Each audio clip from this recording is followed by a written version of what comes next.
Apa kabar Bapak Ibu? Suke bareng, happy bareng, Nusantara Jaya. Oke, tepuk tangan untuk semuanya. Silakan duduk kembali. Assalamualaikum warahmatullahi wabarakatuh. Salam sejahtera untuk kita semuanya. Salam sehat berkelimpahan dari berbagai kota, dari berbagai pulau di acara yang spesial. Jadi kelas kehidupan yang spesial dalam rangka halal bihalal, ya. Tentunya kita akan berbeda dengan yang lain. Halal bihalal tidak hanya sebagai formalitas saja. Minta maaf bukan hanya sebagai lip service saja. Karena selama ini saya lihat ya ketika mulai dari mau puasa kemarin sampai lebaran tuh banyak orang WA minta maaf. Ya, banyak orang WA minta maaf. Bapak sekalian, kira-kira cukup enggak minta maaf dengan WA? Enggak, ya. Harus ketemu. Tapi selama ini dengan dimudahkannya media sosial, banyak orang cuma sekedar minta maaf lewat WA. Nah, budaya kita, budaya Nusantara itu sangat bagus dengan adanya apa? Silaturahmi. Ya, silaturahmi. Dan cuma ada di Indonesia itu ya. Ketika lebaran banyak orang membangun tali silaturahmi. Nah, itulah budaya yang perlu dipertahankan, budaya yang perlu diuri-uri bahwa menjalin silaturahmi ini sangat-sangat penting. Karena dengan bertemu kita bisa tahu, kita bisa merasakan auranya, ya, aura kebaikan-kebaikan yang perlu ditularkan. Maka saya berharap nanti semua anggota Nusantara Group membuka rumahnya 24 jam, supaya apa? Supaya orang bisa merasakan energi-energi kebaikan di dalam diri kita. Ya, perbanyak silaturahmi. Ya. Pesan saya selalu perbanyak silaturahmi. Karena dengan kita silaturahmi, kita bisa menularkan ya energi-energi kebaikan yang sudah kita rasakan. Tapi kalau cuma lewat WA, orang nggak ngerti kondisi kita seperti apa, energinya seperti apa, kita nggak bisa merasakan. Yang kita WA sedang mengalami apa, kita nggak bisa merasakan. Tapi dengan bersilaturahmi, kita tahu, oh saudaraku sedang dalam kondisi yang kurang baik.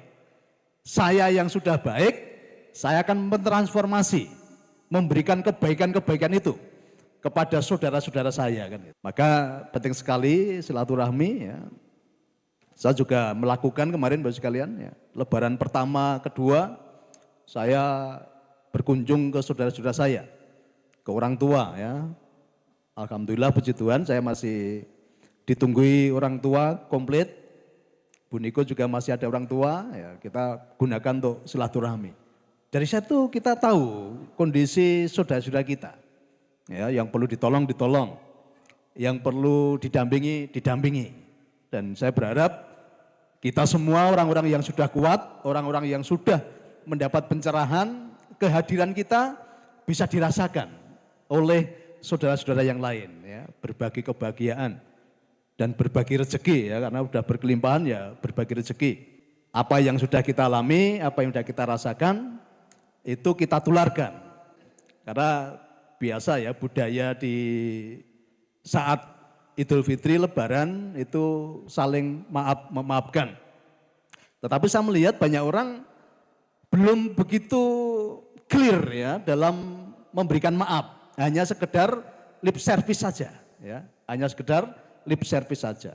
Ini saya memberikan tema. Ingat-ingat Bapak sekalian ya, temanya apa? Dendam masa lalu adalah sampah yang akan mengotori dan mewarnai kehidupan kita di masa depan. Ini diingat-ingat nih.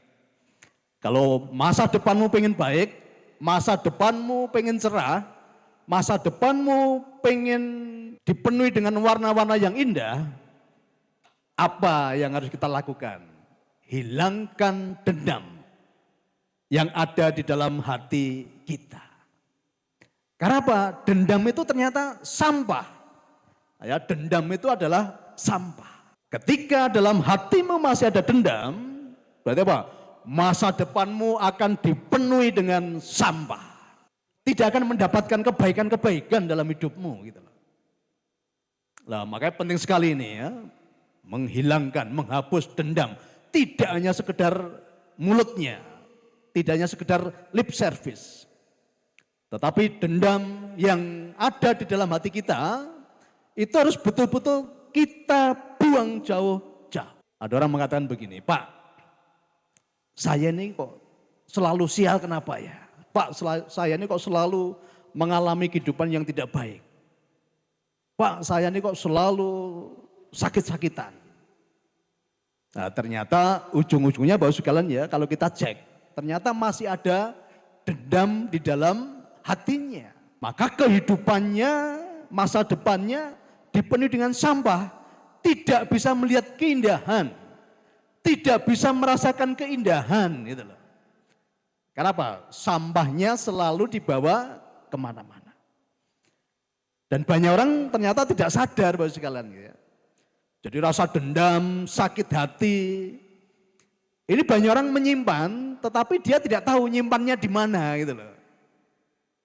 Banyak orang tuh menyimpan rasa-rasa itu, tapi mereka tidak tahu nyimpannya di mana ya. Tetapi juga banyak orang pengen membuangnya, tetapi juga tidak tahu bagaimana cara membuangnya.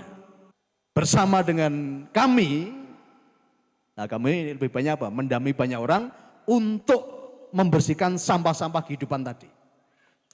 Dan ternyata setelah sampah-sampah kehidupannya dibersihkan, dihilangkan, kehidupan berubah Bapak sekalian. Masa depannya menjadi cerah, masa depannya menjadi indah, masa depannya dipenuhi dengan warna-warna kebahagiaan. Nah, jadi hari ini saya berharap pulang dari tempat ini, kita nggak hanya bisa basa-basi, tapi betul-betul clear, ya, hati kita bersih. Supaya warna kehidupan kita di masa depan menjadi sangat indah. Bapak Ibu yang saya cintai, apa itu dendam? Ya? Apa itu dendam? Ini mesti kita harus clear dulu ya. Apa itu dendam?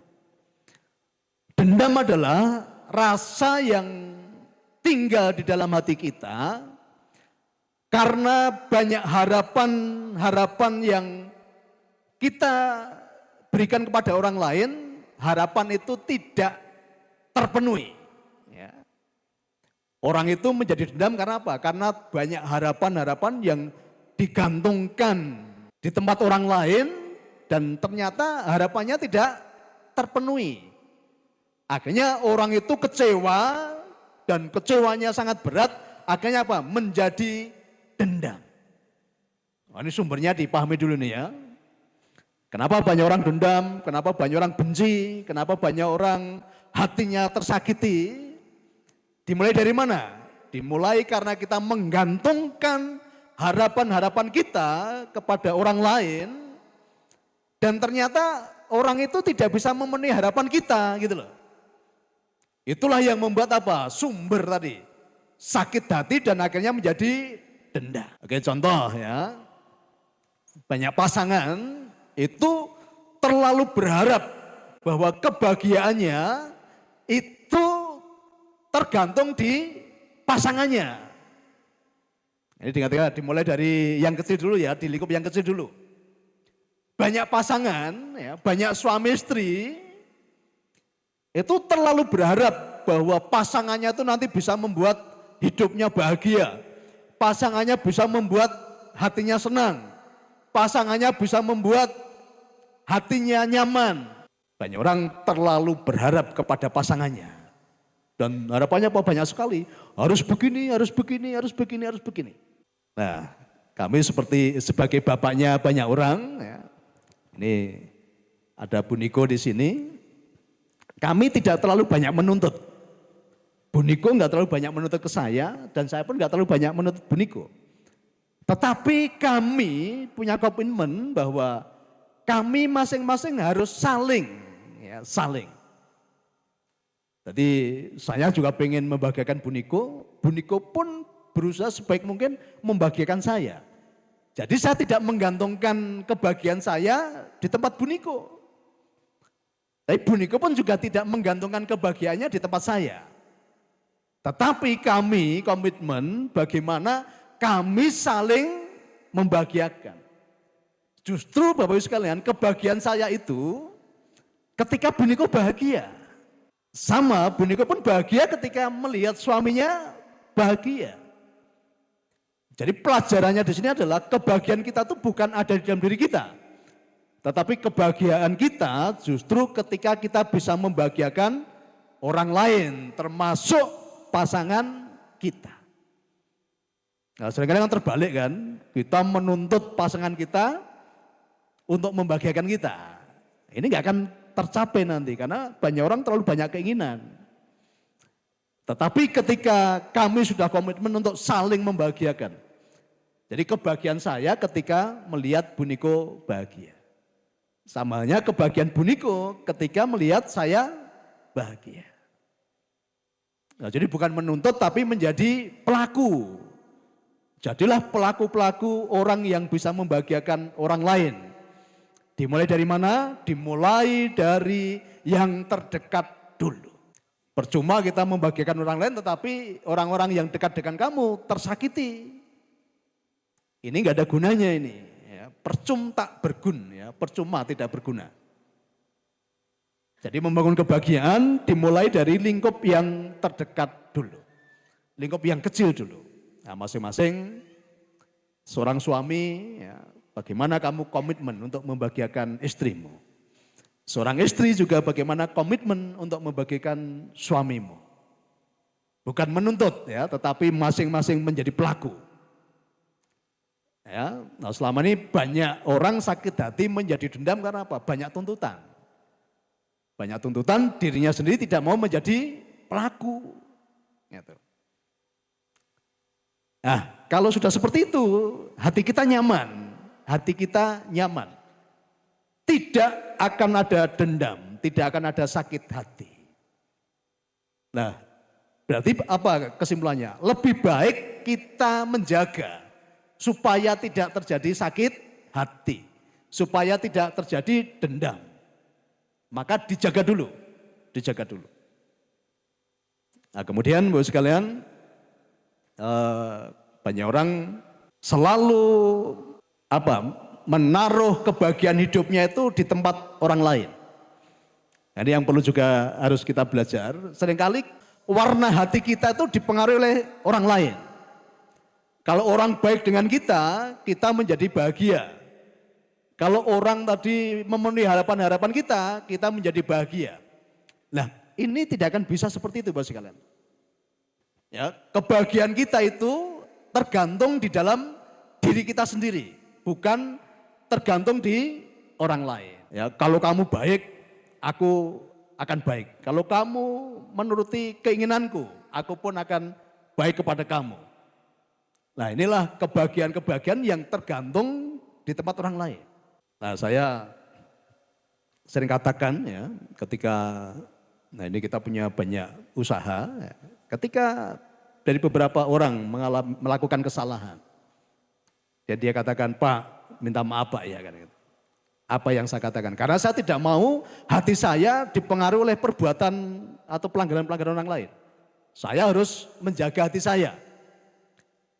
Jadi pengampunan itu bukan berhubungan tentang orang lain, tetapi tentang kita menjaga hati kita sendiri. Maka apa saya katakan? Sebelum kamu minta maaf, aku sudah memaafkan. Nah, jadi Bapak Ibu, karena apa? Memaafkan, mengampuni, itu tidak ada hubungannya dengan orang lain.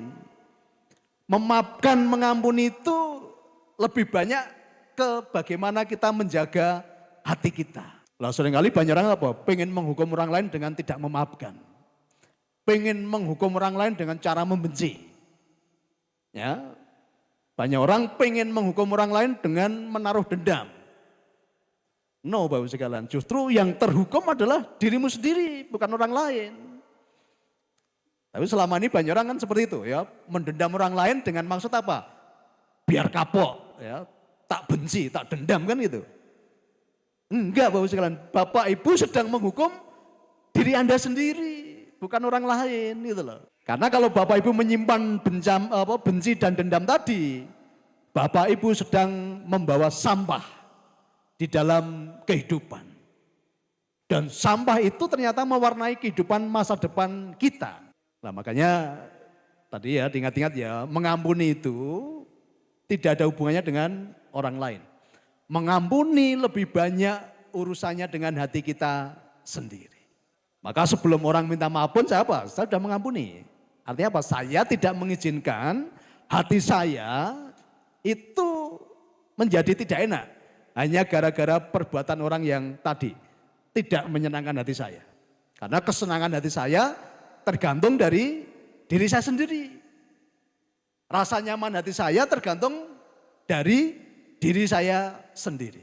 Maka saya katakan tidak ada satu orang pun yang bisa mencuri rasa damai di dalam hati saya. Ya, tidak ada seorang pun yang bisa mencuri rasa bahagia dan sukacita yang ada di dalam hati saya. Tapi seringkali banyak orang itu sangat mudah tadi ya, hatinya dipengaruhi oleh perbuatan orang lain. Hatinya lebih dipengaruhi oleh perlakuan orang lain. Ada beberapa orang yang kadang membenci orang lain, padahal hanya karena persepsi. Menghakimi orang lain hanya karena persepsi. Nah ini rasa dendam, rasa benci itu adalah penghakiman sebetulnya. Penghakiman yang tidak dilakukan di ruang sidang. Ya, penghakiman yang dilakukan secara sembunyi-sembunyi. Jadi kalau Bapak Ibu membenci orang lain, ya, marah kepada orang lain, Bapak Ibu itu sedang apa? Sedang melakukan penghakiman sebetulnya. Penghakiman yang didasarkan apa? Persepsi. Dan tidak dilakukan di tempat yang terbuka. Tapi sayangnya penghakiman yang Bapak Ibu berikan, itu dampaknya bukan ke orang yang Bapak Ibu hakimi. Tapi dampaknya kepada Anda sendiri. Dampaknya justru kepada hakimnya, bukan kepada orang yang dihakimi. Ya, seringkali tadi diingat-ingat ya bahwa ketika kita membenci orang lain, ketika kita menaruh dendam orang lain, Bapak Ibu sudah bertindak seperti hakim. Menjadi hakim di dalam kehidupan. Tetapi parahnya apa? Dampaknya bukan kepada orang yang kita hakimi. Tapi dampaknya yang paling besar adalah untuk hakimnya tadi. Yang menanggung kepedihan justru kita sendiri. Coba kalau Bapak Ibu benci orang lain, kadang yang Bapak Ibu benci gak merasakan loh. Yang Bapak Ibu benci kadang bisa ketawa, hai. Tapi Bapak Ibu dengar namanya aja udah, wah hatinya apa? Jeduk, jeduk, jeduk. Udah gak enak toh? Padahal yang dibenci nggak merasa gitu loh. Yang dibenci main kemana-mana, bahagia kan gitu. Nah justru hakimnya ketika melihat orang yang dibenci tadi semakin bahagia, hakimnya semakin menderita nggak? Semakin menderita gitu loh. Coba dicek yo dalam kehidupan yo. Orang-orang yang Anda hakimi sepihak tadi. Ketika Anda menjadi hakim sembunyi-sembunyi tadi. Ketika orang yang Anda hakimi hidupnya semakin baik, semakin bahagia. Sang hakim tadi ternyata semakin menderita. Bahkan banyak hakim yang akhirnya apa? Meninggal duluan dibanding yang dihakimi. Ya, benar apa benar? Orang ngomong Allahumma amin.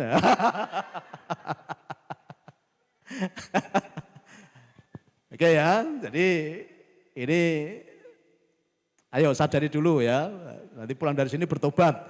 Yang suka jadi hakim tadi ya, hakim yang sembunyi-sembunyi. Hakim yang tidak melakukan pengadilan di tempat yang terbuka.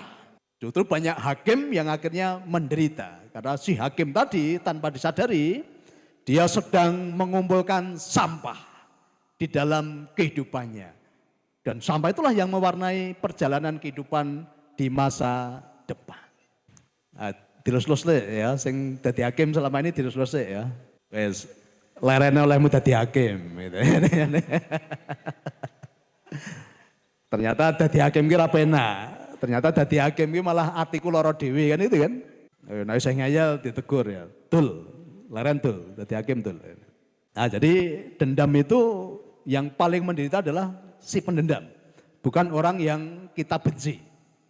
Bukan orang yang kita rencanakan tadi ya, mau menghakimi orang menyakiti orang dengan kita membencinya tadi.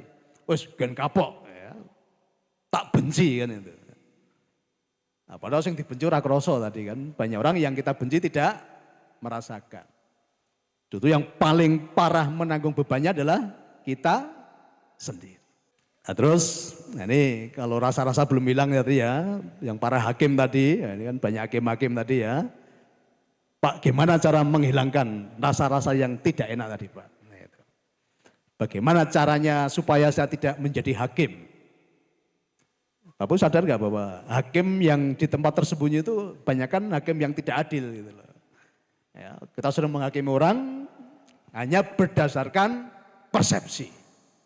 Hanya berdasarkan persepsi. Saya dulu punya pengalaman Bapak sekalian. Banyak orang kecewa itu hanya karena persepsi. Contoh ini ya, contoh yang kecil-kecil aja dalam kehidupan kita sehari-hari.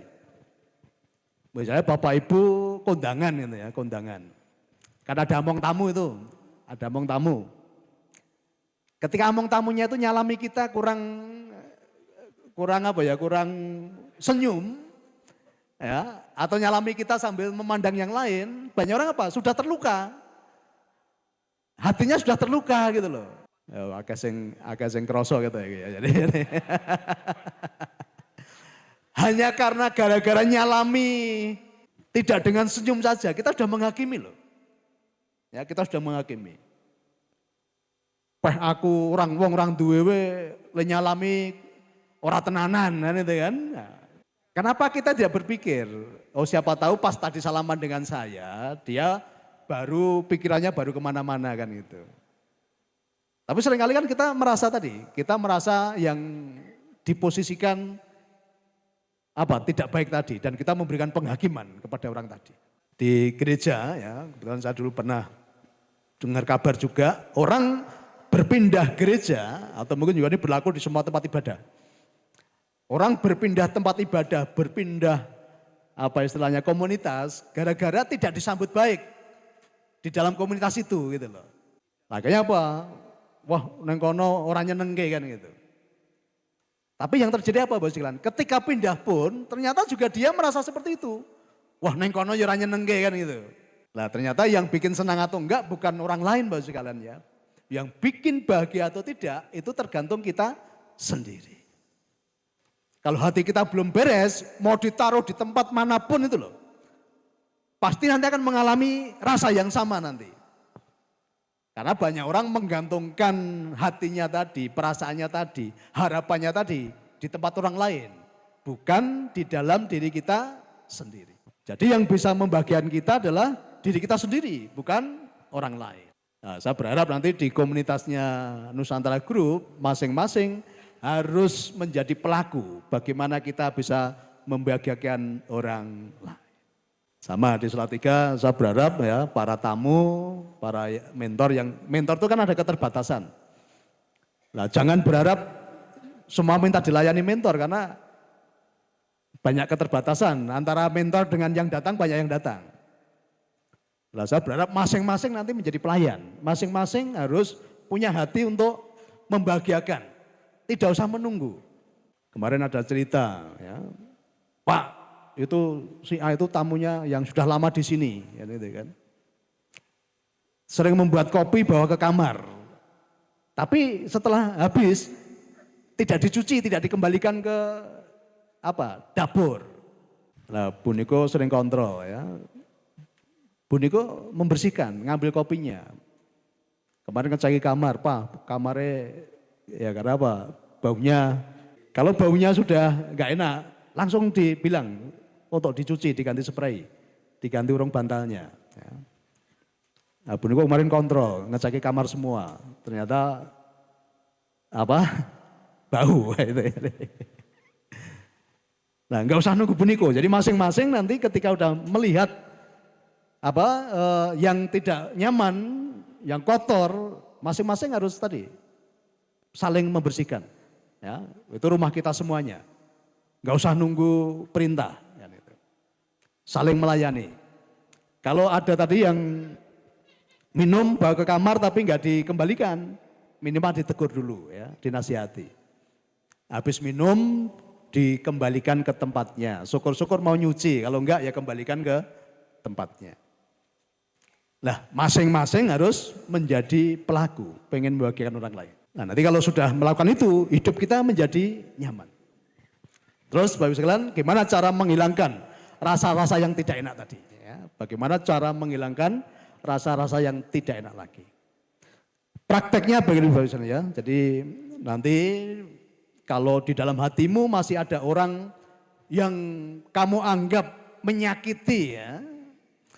Kalau di dalam hatimu masih ada pribadi yang kamu anggap pernah mengambil hakmu, menyakiti hatimu.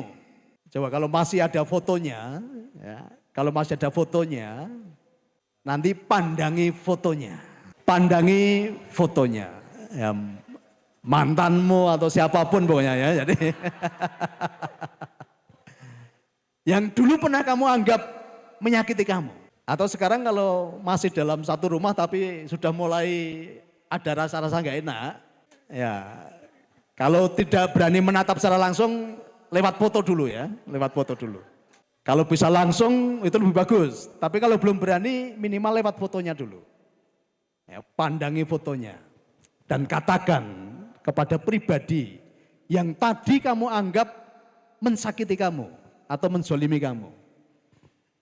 Ya, pandang fotonya, pandang wajahnya. Katakan begini, bukankah orang ini dulu pernah dekat dengan saya? Bukankah orang ini dulu pernah membuat aku nyaman? Kira-kira yang menyakiti tadi orang jauh atau orang dekat? Orang dekat, kalau orang jauh nggak mungkin menyakiti kan itu kan.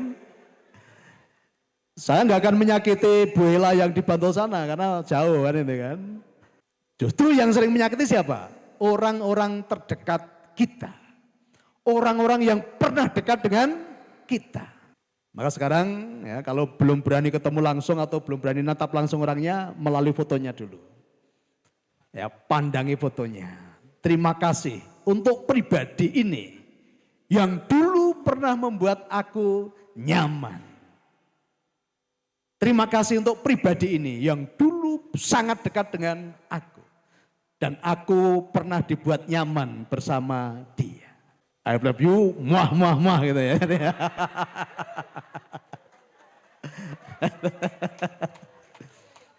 Oke, mulai mencari hal-hal baik yang ada di dalam pribadi itu. Ya, tapi kalau Bapak Ibu sudah berani langsung ketemu orangnya, lebih baik lagi itu. Lebih baik lagi itu. Ya. Kalau masih satu rumah ya mulai temui, peluk, terima kasih untuk kenyamanan yang selama ini sudah engkau berikan kepadaku. Dan aku mau juga membuat nyaman hatimu. Aku akan balas semua kebaikan-kebaikanmu saat ini. Aku akan menjadi pribadi yang siap melayani kamu. Ya, kira-kira situ neson anak itu ya.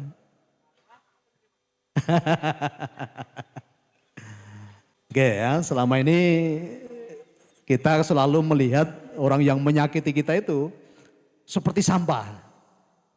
Karena apa? Karena hati kita dipenuhi dengan sampah. Ini dieling-eling ya, diingat-ingat ya. Kalau kita melihat kehidupan semua yang ada di luar itu jelek. Ketika kita melihat kehidupan di luar sana itu tidak baik, dicek dulu. Jangan-jangan karena apa? Ada sampah di dalam hatimu. Akhirnya semuanya menjadi jelek. Ingat-ingat ini ya. Dendam masa lalu adalah sampah yang akan mengotori dan mewarnai kehidupan di masa depan. Jadi kalau orang itu selalu melihat hal yang buruk di dalam kehidupannya, maka dicek dulu. Jangan-jangan di dalam hatinya penuh dengan sampah. Maka caranya bagaimana ketika ada orang ngomong kasar, ngomong menyakitkan, perilakunya tidak baik. Saya tidak pernah terpengaruh dengan itu Bapak sekalian. Kenapa saya katakan? Oh, orang itu ternyata sedang mengeluarkan kotoran dari dalam hidupnya. Ingat-ingat ya, ketika ada orang ngomong kasar, ngomong pahit, ngomong celekit, Sadari dulu bahwa orang itu sedang mengeluarkan kotoran dari dalam hidupnya, dari dalam hatinya. Berarti yang bermasalah kita atau orang itu? Orang itu, karena dia sedang mengeluarkan kotoran yang ada di dalam hatinya. Terus kenapa kok Bapak Ibu bisa sakit hati, bisa tersinggung, bisa marah? Karena Bapak Ibu memungut kotoran yang sedang dikeluarkan oleh orang tadi. Sadari dulu ya. Kenapa kita menjadi sakit hati, menjadi ikut tersinggung, ikut marah? Karena Bapak Ibu ikut memungut kotoran yang sedang dikeluarkan oleh orang tadi. Maka sadari dulu ya, ketika ada orang suka marah-marah, omongannya pahit, perilakunya nganyel ke. Ingat-ingat, orang itu sedang membuang kotoran. Bapak Ibu mau pungut gak? Tenane. Ya, wingi sering dipunguti toh? Oh, kemarin sering dipunguti, wah, lorong hati aku Pak. Nah, salahmu. Orang buang kotoran kamu ikut memungutnya, gitu loh. Nah, maka justru ketika ada orang ngomongnya kasar, ngomongnya nyelekit, ngomongannya menyakitkan, justru sikap kita adalah apa? Mesake, gitu loh. Mesake ya wong kuwi ya, gitu loh. Kasihan orang itu karena dia sedang mengeluarkan kotoran dari dalam hatinya. Orang kok malu memungut, salahmu dewe toh, sering ngambil kotorannya orang. Akhirnya apa? Hidupmu diwarnai dengan sampah. Mumet dewe akhirnya kan itu. Pusing sendiri. Maka sekarang dirubah ya, dirubah. Ketika ada orang ngomong kasar, celekit, kita ampuni mereka, kita kasihani mereka. Kita kasihani mereka. Karena apa yang keluar dari mulut itu adalah cerminan dari hati. Ini penting ini ya.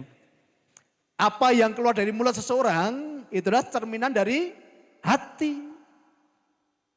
Kalau mulutnya suka ngomong kasar, mulutnya suka berucap yang buruk, itu dia sedang mengeluarkan isi hatinya. Melojo dipungut ya. Nah, gimana caranya Pak supaya saya nyaman? Ya rasa dipungut. Kalau Bapak Ibu tidak memungut, orang itu nanti akan makan kotorannya sendiri. Tambah stres loh orangnya. Tetapi kalau kita ikut memungut, orang itu senang gitu loh. Ingat-ingat ini ya, kalau ada orang yang ngomong kasar, perilakunya tidak baik, kita respon, orang itu kira-kira semakin senang enggak? Semakin senang, karena apa? Kotoran kono sing melu nyonggo, kotoran kono sing melu jupuk kan gitu. Tetapi ketika Bapak Ibu cuek, ya, ketika Bapak Ibu cuek, tidak ikut memungut kotoran tadi, kira-kira orangnya semakin menderita enggak? Semakin menderita. Karena kotoran yang dia keluarkan gak ada yang ngambil. Berarti yang makan siapa? Dia sendiri. Ini diingat-ingat ya. Jangan pernah memungut kotoran yang dibuang oleh orang lain. Kalau Anda tidak memungut, berarti nanti kotoran itu akan dimakan dirinya sendiri. Nah, kita nyaman Bapak Ibu sekalian, kita nyaman ya. Kita tidak akan terpengaruh dengan kotoran-kotoran sampah-sampah yang dibuang oleh orang lain. Maka jangan menjadi pemulung atas sampah yang dibuang oleh orang lain. Siap atau siap ini? Ya. Tapi benar loh Pak Niko, gue ngomong abot toh ya. Pak siap, saya pulang dari sini. Saya mau menjadi orang-orang yang clear. Yang tidak mau memungut kotoran yang dibuang oleh orang lain. Nah makanya untuk merubah suasana tadi ya. Dari seorang pendendam menjadi seorang pemaaf. Dari seorang pendendam menjadi orang yang penuh dengan kasih. Sekarang lakukan tadi ya, orang-orang yang dulu pernah bersama dengan kamu, yang saat ini mungkin menyakiti kamu, pandangi fotonya. Ya katakan terima kasih untuk pribadi ini yang dulu pernah membuat aku nyaman. Terima kasih untuk pribadi ini yang pernah singgah di dalam hidupku. Dan aku menjadi kuat karena dia. Kalau pribadi tadi ternyata waktu itu ya ketika Bapak Ibu belum tahu pelajaran ini, pernah menyakiti hatimu. Saya mau kasih bocoran ini ya, saya mau kasih bocoran. Bapak sekalian, ketika hatimu pernah disakiti, saat ini Bapak Ibu harus bersyukur. Ternyata pohon itu untuk menjadi besar dan berbuah lebat, ternyata perlu disakiti Bapak sekalian. Perlu dilukai dulu. Ya, pohon itu untuk menjadi besar dan berbuah lebat, ternyata pohon itu kadang perlu dilukai dulu. Mas sekarang tinggal katakan ya, nanti kalau ada fotonya diambil lagi fotonya. Terima kasih Tuhan untuk pribadi yang sudah pernah bersama aku dan menorehkan luka di dalam hatiku. Karena ternyata luka yang ditorehkan ini membuat aku menjadi pohon yang besar. Membuat aku bertumbuh menjadi besar dan menghasilkan buah. Sehingga buahku bisa bermanfaat bagi banyak orang. Nah, masih sakit hati enggak sekarang? Ya. Jadi kalau hatimu masih ada rasa luka-luka tadi, nanti ambil fotonya orang yang dulu pernah melukai hatimu tadi, menorehkan luka dalam hatimu. Katakan, terima kasih Tuhan untuk pribadi ini.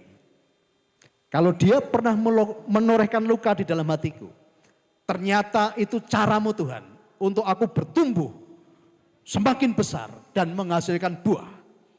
Sehingga buahku itu bisa bermanfaat bagi banyak orang. Nah nanti pasti kalau udah melakukan itu nyaman Bapak segala, nyaman. Kalau nyaman otomatis sampahnya sudah hilang. Kehidupan masa depanmu pasti menjadi sangat baik. Karena kita sudah tidak lagi mewarnai kehidupan kita dengan sampah-sampah kehidupan tadi. Oke ya, berarti ternyata tidak ada pribadi yang tidak berguna dalam hidup kita. Ternyata tidak ada pribadi yang tidak bermanfaat dalam hidup kita. Orang yang pernah menorehkan luka pun ternyata itu ada manfaatnya untuk kita. Ya, jangan dikira saya dengan Bu Niko itu nggak pernah ada yang menorehkan luka dulu. Banyak yang menorehkan luka. Ya, tetapi saya bisa bersyukur. Tuhan terima kasih untuk pribadi-pribadi yang Engkau telah izinkan meninggalkan luka dalam hatiku. Ternyata itu caramu Tuhan untuk membuat kami semakin bertumbuh menjadi besar dan menghasilkan buah. Sehingga buahnya bisa dirasakan bermanfaat bagi banyak orang. Ya saya sering bercerita ya, Bu Niko dulu pernah diunai-unai ke wong neng pasar gitu ya. Saya mendengar aja saya nggak kuat dulu. Waktu itu mau balas saya, wah bojoku disakiti kan itu. Saya sebagai seorang laki-laki pengen balas. Dan saya sangat bisa untuk membalas. Nah ini pelajaran lagi nih ya, pelajaran lagi ya. Orang itu disebut kuat. Nah ini selama ini banyak orang kan salah persepsi. Kalau kuat itu bisa membalas, bisa melawan, bisa membuat orang lain menjadi susah hidupnya. No, bukan itu. Orang itu disebut kuat ketika punya kemampuan untuk membalas.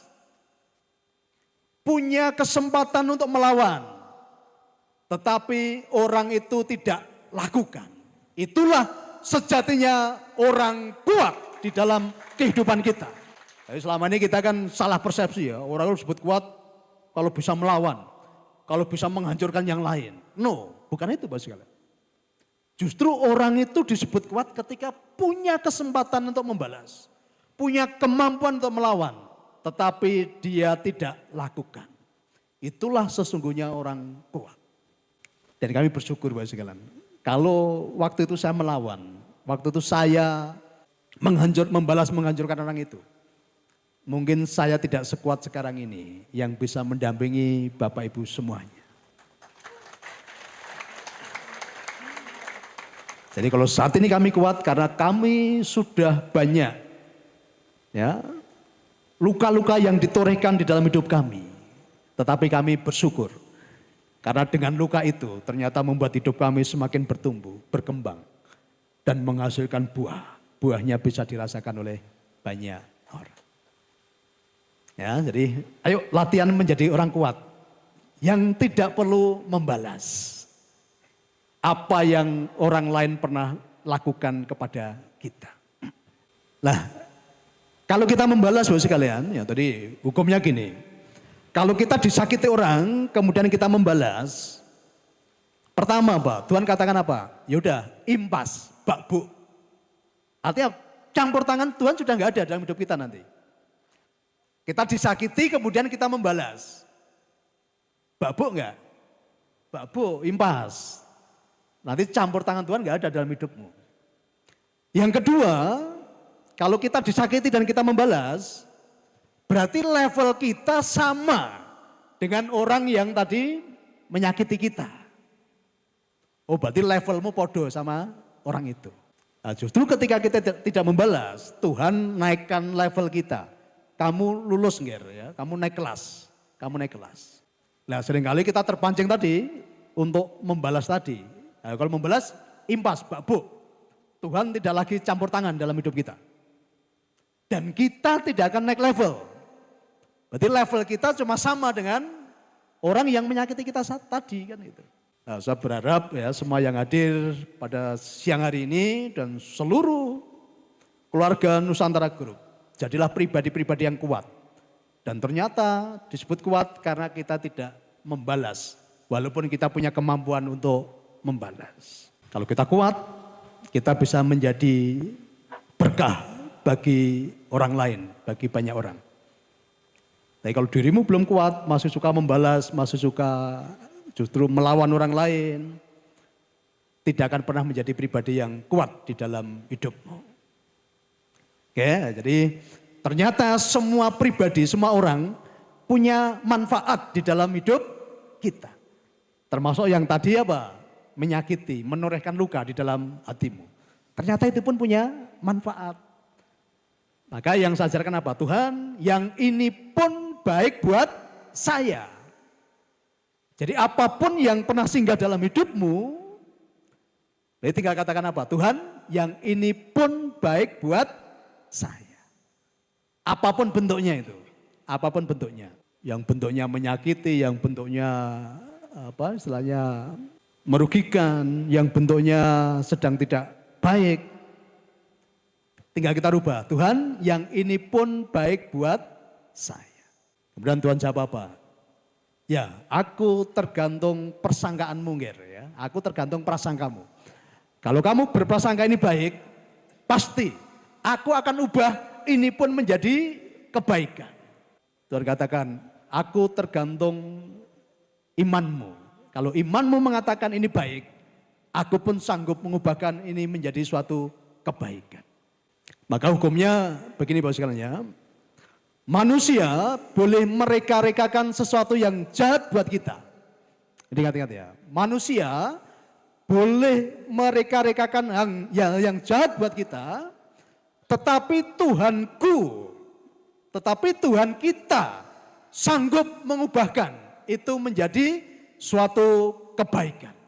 Oke, kita tidak bisa mencegah diri kita tidak bisa mencegah sesuatu yang tidak baik datang dalam hidup kita.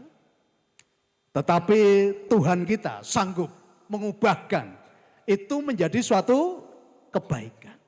Ya, manusia boleh mereka-rekakan hal yang buruk, hal yang jahat buat kita, tetapi Tuhan sanggup mengubahkan itu menjadi suatu kebaikan.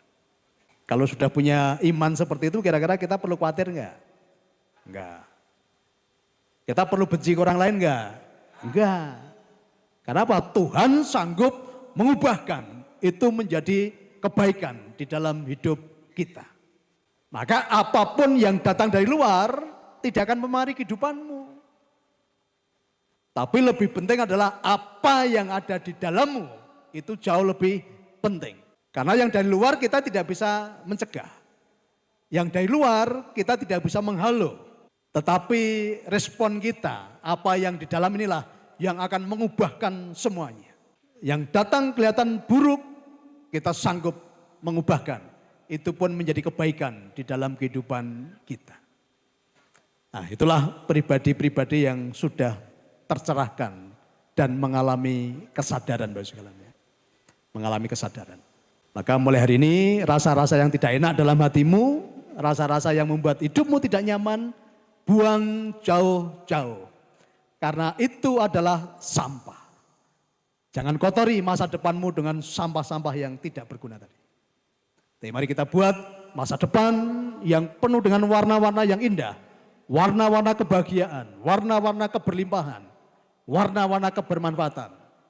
Dengan membersihkan sampah-sampah kehidupan yang ada di dalam hati kita.